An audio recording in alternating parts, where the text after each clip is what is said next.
couldn't see if you were all muted, sorry. G'day all, this is Aimless Ramblings. It's the 18th episode of our glorious podcast. I'm here today with Tim and Simon, and we're going to briefly talk about running, and then probably a bunch of other stuff that's only tangentially related. But that's how we roll. I'm going to start off with Tim. Thank you, Sam. So I'm going to talk about running and evolution. So there's something interesting about running and evolution in that it seems to have triggered some pretty acrimonious arguments between different evolutionary scholars. And that's fair enough because, you know, when the stakes are real low in academia, the fights become real bitter. But basically what the gist of the argument has been is that there is a disagreement as to whether or not evolution has a role in running in terms of it's just something that sort of encased itself around bipedalism, which sort of emerges about 4.5 to 3 million years ago with Australopithecus, who I've probably just butchered the name of. But also there's another line of argument which is gaining traction nowadays, which is that running is in and itself emerged as an evolutionary trait which defined us as modern atomatically humans. So think like Cro-Magnon, that actual development from a ape-like primate to a hominid-like primate. And that sort of division occurs sometime between 2.5 to 2 million years ago. And the argument that is made is that running was itself it's a pretty big change in terms of the ability to run for an extended period of time rather than a sprint, because humans are pretty terrible when it comes to sprinting in comparison to a lot of other animals. But the ability to continually conduct sort of like that endurance style athleticism is something that is the humans evolved into, or hominids evolved into, post-bipedalism. So we've got like nearly 2 million years to 1 million years of bipedalism prior to running itself coming about in hominids.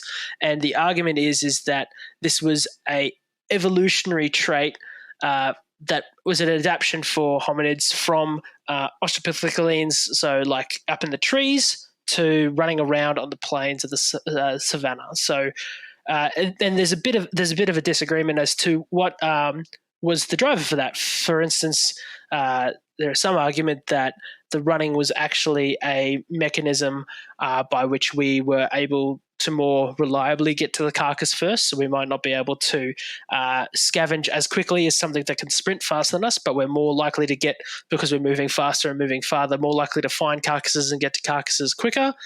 And the other argument is something that is interesting, is that it's actually a form of predatory behavior.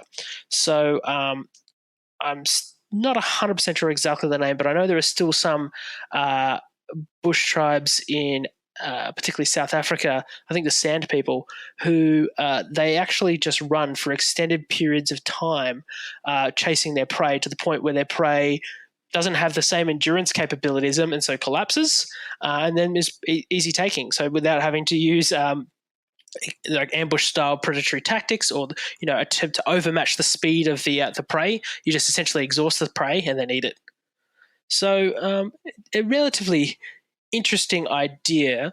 I suppose if humans have evolved to be running creatures, the question I pose to you then, Sam and Simon, is: do you think that is running really the natural sport of humans? And I'll throw to you first, Sam. Yeah, just to touch on your the last comment there, the running animals to exhaustion always struck me as very strange.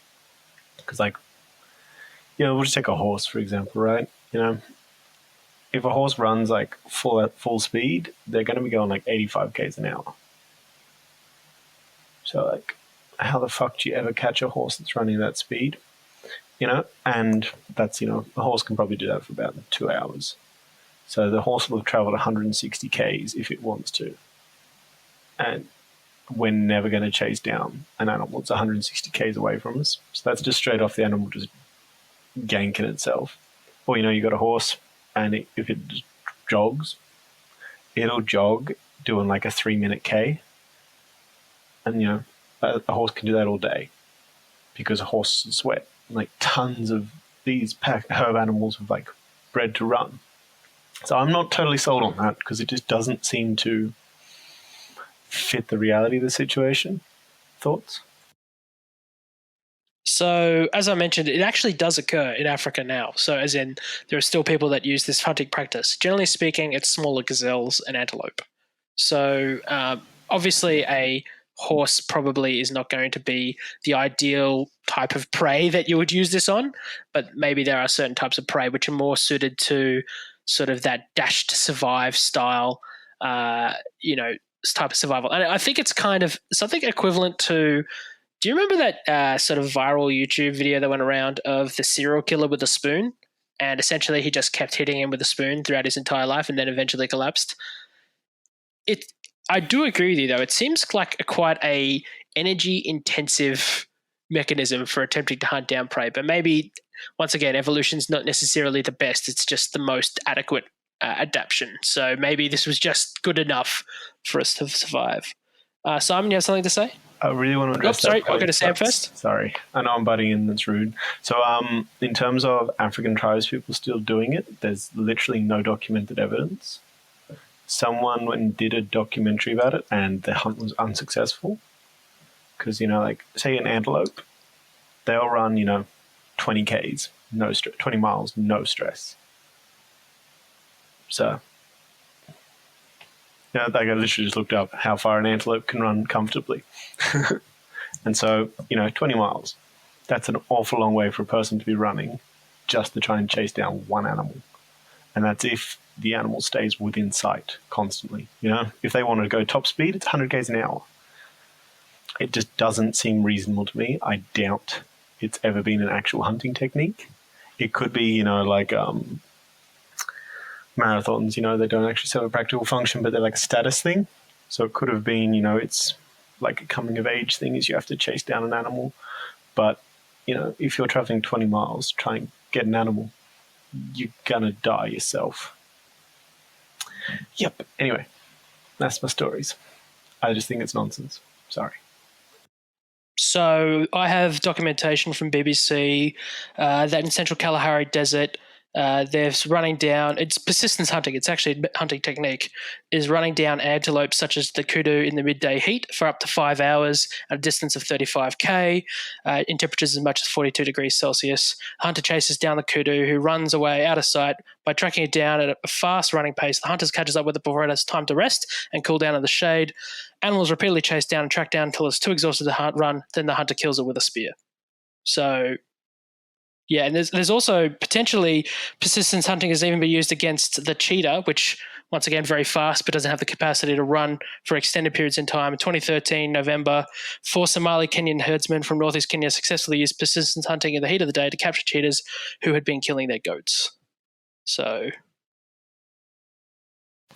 cheetahs I could understand because they're not pack animals that consistently have to run from prey, but yeah, like these animals spend their entire lives running. They're going to be just as fit as a human are. And sure, maybe, you might catch a weak one, but the amount of evidence, I had a look at this myself once upon a time, and it's just so little evidence of it being something that is routinely done. And yeah, and the BBC, I think, was one of the documentaries where they went and tried to follow someone doing it, and they was an unsuccessful day wasted type thing. But yeah, maybe I'm wrong, but I really couldn't find much evidence back in the day. But we'll have a look. Onwards and upwards. anyway, before we get bogged down, I'll throw to Simon because he does have a question. Yeah, I think it's sort of a thing where they sort of bastardize what it actually is a hunting technique, which is, yes, you use endurance testing, but as Tim was mentioning, in the midday sun, it's usually use it against something that's already injured or already has a disadvantage, and it's just pushing that advantage. So you pick the weakest one or the whatever, or one that you've already speared or damaged, and then you run them ragged, and that's the endurance part of it. It's not the entire hunt. So I think they've bastardized it, saying that that is the whole hunt rather than, talking about all the stuff around it. Anyway, and yeah, as Sam mentioned, I was like, yeah, well, actually there was that technique for picking up cats where cats are sort of this stop-start kind of animal. So if you just have a consistent thing, they eventually just stop moving and you can just pick them up. Anyway, yes, that was my input. No worries. Well, I'll throw to Sam now, who's going to talk about something we do have a little bit more evidence for. And I think we were talking about this before we actually started the episode, is that for a lot of these kinds of evolutionary style narratives, it's extrapolating from extremely small evidence bases. But now Sam's going to talk about something a lot more tangible, which is the evidence of running from recorded history. That's it. And of course, to go exactly against what you're doing, what you just said, I'm going to talk about stuff that there is no real evidence for, and that's the mythos behind the marathon.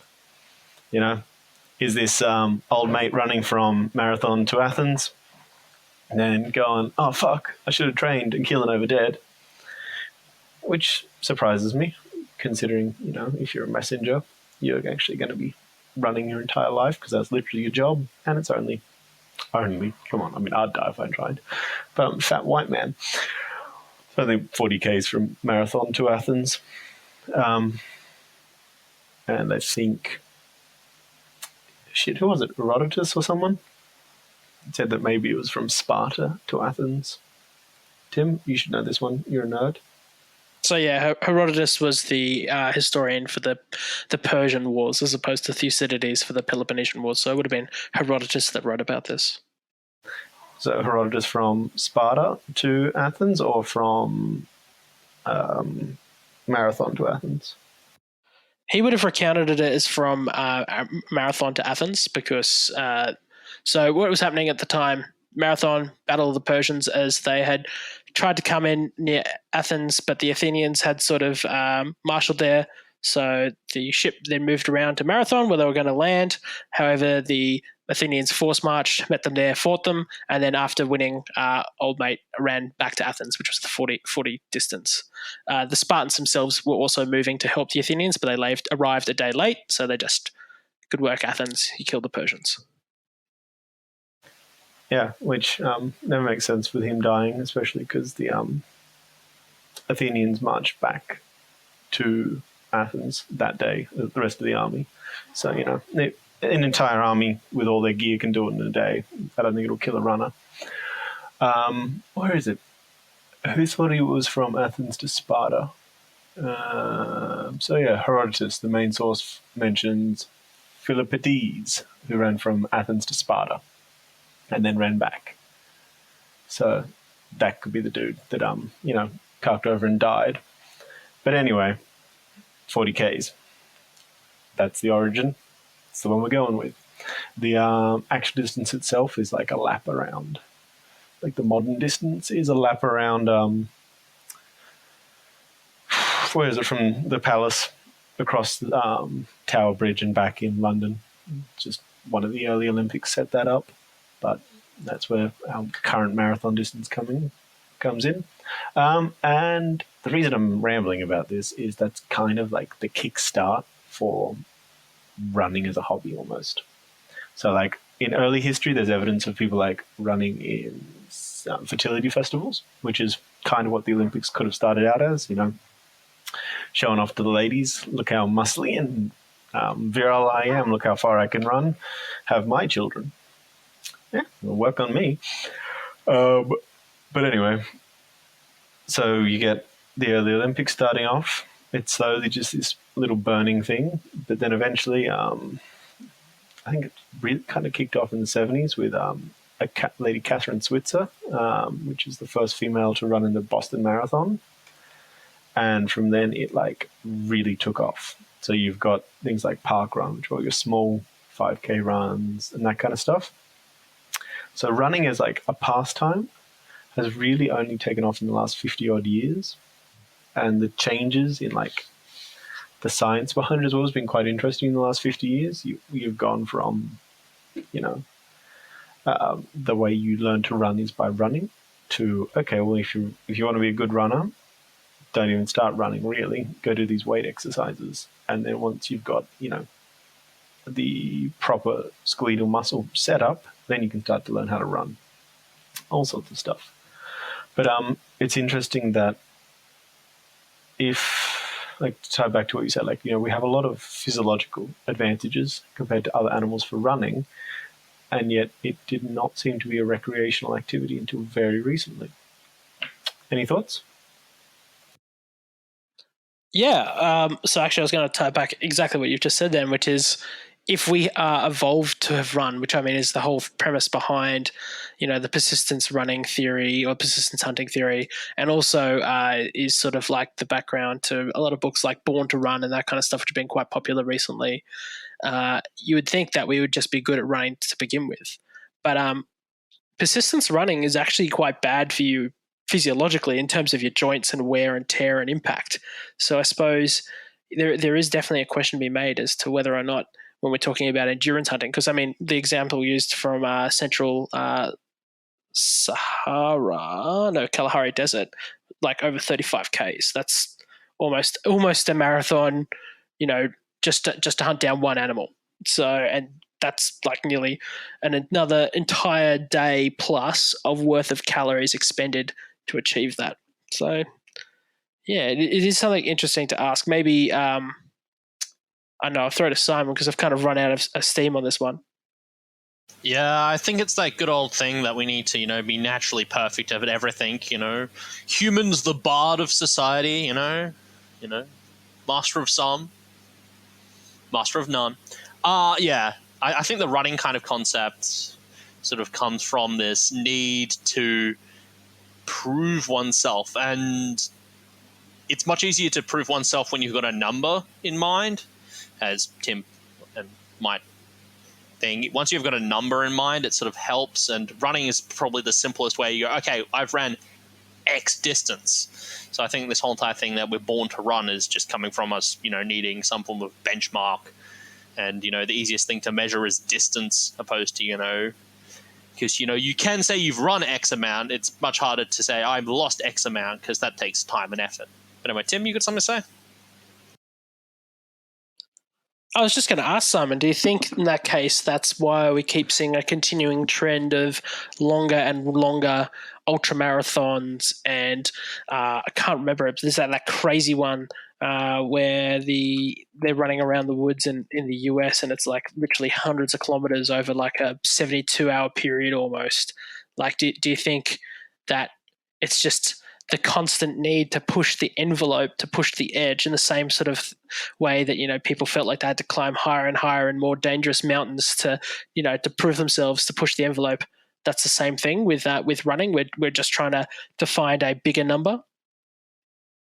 Well, in some cases it's a bigger number, some cases it's a smaller number. So, for example, a lot of science has now been chucked into sports. So now you have genetic freaks that, have genetic gear that make them run ridiculously. Like, what was it they were talking about? For a marathon specifically, there's like a new shoe design which sort of has a rocking ability, which they're like, well, now that adds, 0.5 seconds to the marathon run. And, it takes, 2 seconds off every, X amount of time. So I think it's less that, we need to see large numbers, and it's that we can now do large numbers because we've got genetic freaks with, cyborg enhancements that we can achieve it, and people are like, woo, exciting. Anyway, yeah.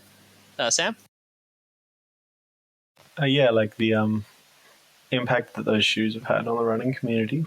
Talk about, like, I can't remember his name, but the guy that recently, like, smashed the shit out of the marathon records. Yeah, like very divisive, and I guess it's a common one in cricket as well. Like a modern cricket bat versus the cricket bat Don Bradman used. You give Don Bradman a modern cricket bat, and holy hell, he'd blow the currents out of the water.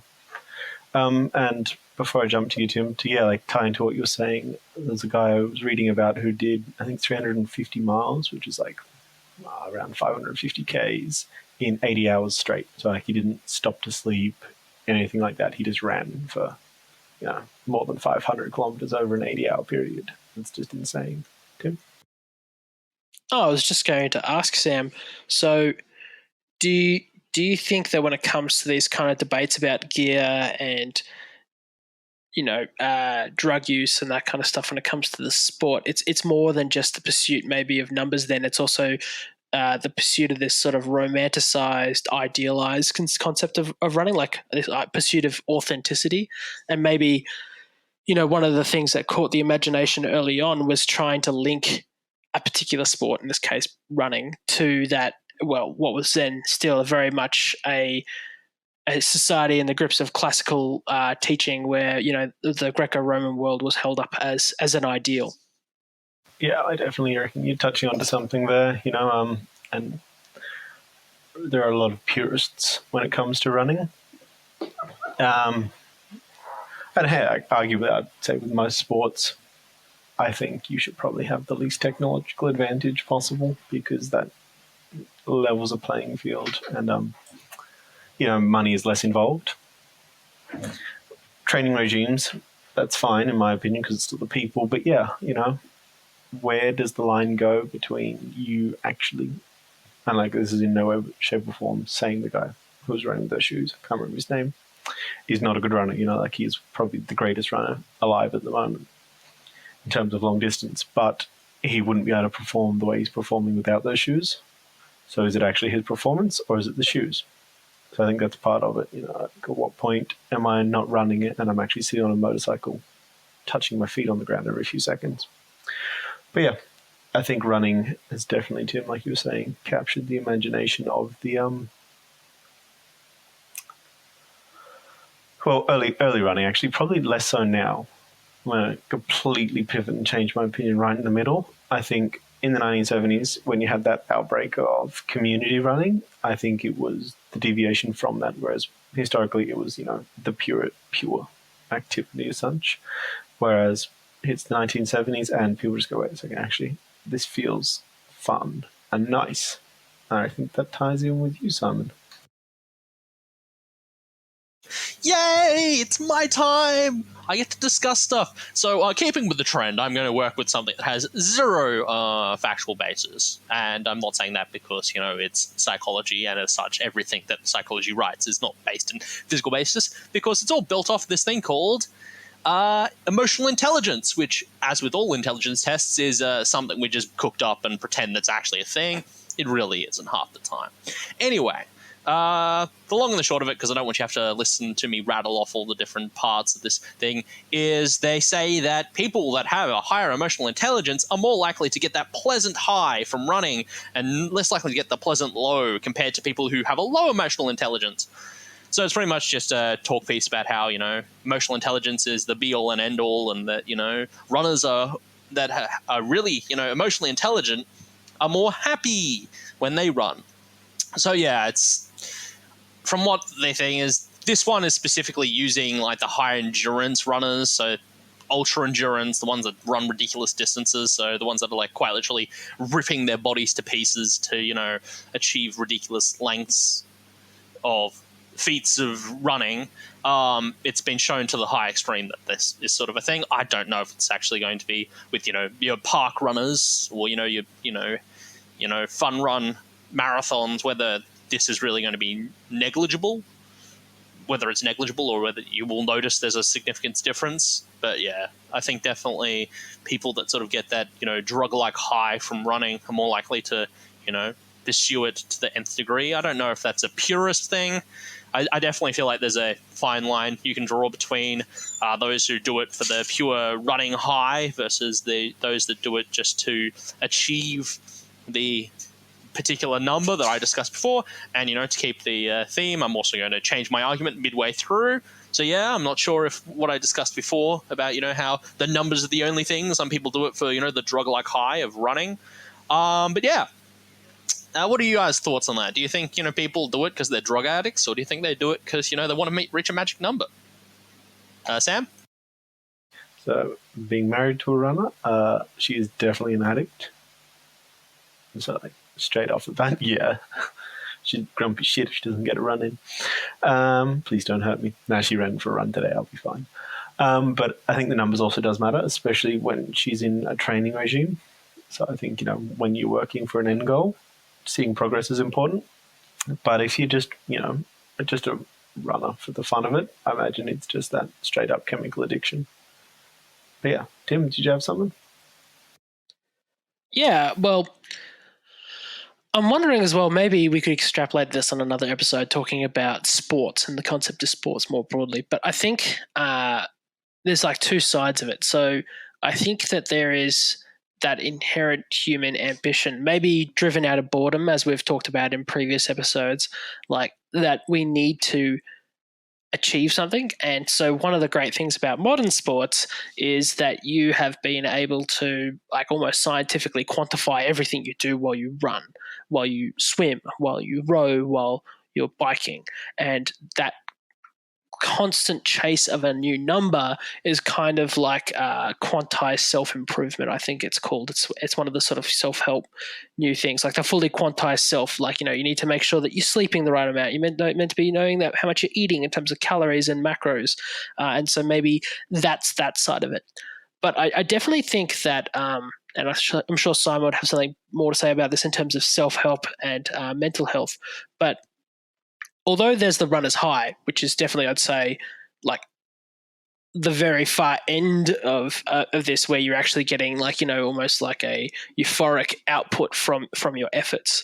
But I think that there is, like, from those park runs and just like, you know, communal exercise, you know, there's something great for your mental health in terms of getting out there doing exercise. And if you're getting out there and socializing at the same time, humans are social animals. This is potentially another way that you can become addicted to the sport, but maybe not the same sort of way. Like, I think there's like an addiction to the exercise and the health, and then there's like potentially the obsession with self-improvement. Simon? Two things in relation. So first of all, you were talking about the social animal concept, and it sort of reminded me of this. A lot of people that do this, I don't even know what it's officially called, but I call it like distracted running. So like they'll just watch a series while running. So it's not even like they're actually doing it to be in the moment running. They just sort of passively run to sort of get that, you know, checked off the day, and they feel a bit happier. So I don't know specifically if it's the social element or if it's the exercise element. And the second part I was thinking about was I was reading a study about low socioeconomic and loss of loss of agency, and they discussed that like there was a very thin line between, well, not a thin line. There was like one of the two major outcomes. One was either drug use, or the other one was actually becoming obsessed with like fitness and like pushing it to its extreme. And do you feel like that's sort of just them trying to develop some form of control over their life? In respect, like using it as an outlet so that they can't control the outward world around them, but they can control the, you know, this tiny part of their life. Anyway, yeah, Tim? I definitely think in situations where people have low agency, they have a tendency to invest themselves into something that they do have control over. And I suppose if you don't feel that you can achieve that, like use of narcotics is a mechanism of escape. A mechanism of escape. There is other types. And I suppose, like, you know, escapism in the form of sport or recreation, or who knows, even in the form of creation, making videos and podcasts, is a way that maybe creation as distraction or activity as distraction is a way to regain agency. And so as such, I would definitely agree with you that potentially for those people who feel like, and like for people, like I know anecdotally that some people have gone through pretty significant family or life struggles or challenges, have then come out of that, bounce back and taken up something like running or weightlifting or something, and have thrown themselves into it kind of to distract themselves from the issues at the moment, but also as something to strive for and something that sort of structures or restructures their life. I don't know. Sam, do you got anything to say? Well, I think people just like it. I know it's a very lame answer, but I think people just derive enjoyment from the activity itself. Fair enough. Well, gents, I think we've come to the natural conclusion. Thank you very much once again for tuning in, and thanks again to everybody who's listening. His great warrior has left to his mighty Lord.